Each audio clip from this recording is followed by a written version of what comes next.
এ মালিক বুঝতে পারি নাই,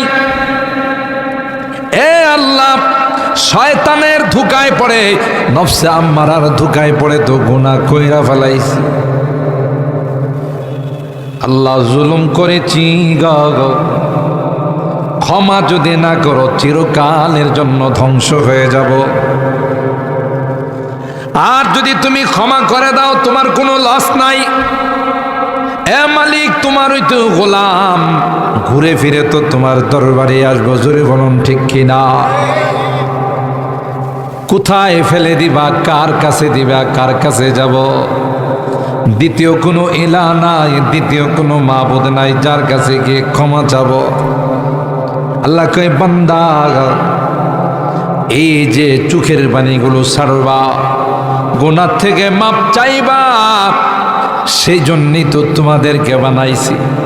কারণ কখনো গুনাহ করে ফেলবা, আবার যখন অনুশোচনা আসবে, বুঝ যখন আসবে, তাওবা করবা, আর জীবনে গুনাহ করব না।